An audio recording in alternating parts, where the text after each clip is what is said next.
Hello, Adam Rifkin here again with Trailers from Hell. We're going to talk about a black and white movie loaded with gang fights, motorcycles, and tough guys. No, I'm not talking about Marlon Brando in The Wild One. I'm talking about Francis Ford Coppola's most personal film. A poetic mood piece about disaffected youth. The very, very underrated Rumblefish. Francis Ford Coppola wanted to make an art film for teens. And when I was a teen and I saw it, it tapped right into my restless adolescent soul.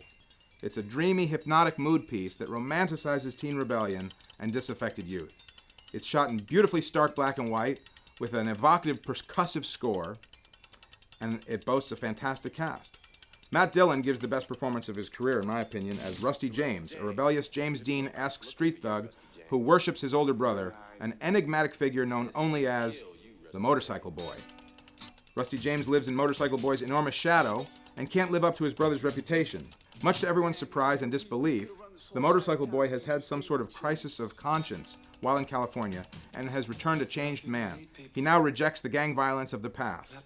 The disenchanted poet tough guy who's seen the folly of his ways, but it's too late to live down his past.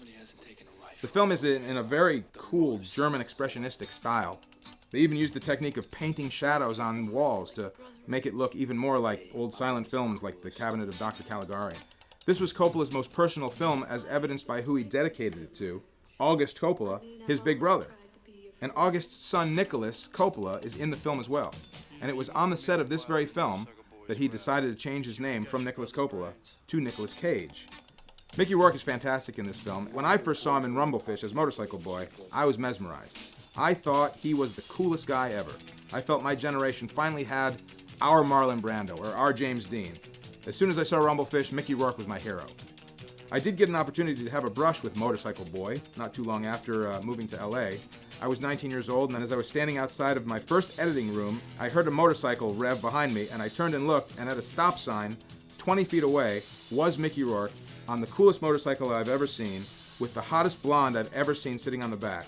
And he saw me recognize him, and he gave me a wink, and he took off just like a scene out of the movie. It was an incredible moment, and I thought to myself, wow, I'm in Hollywood.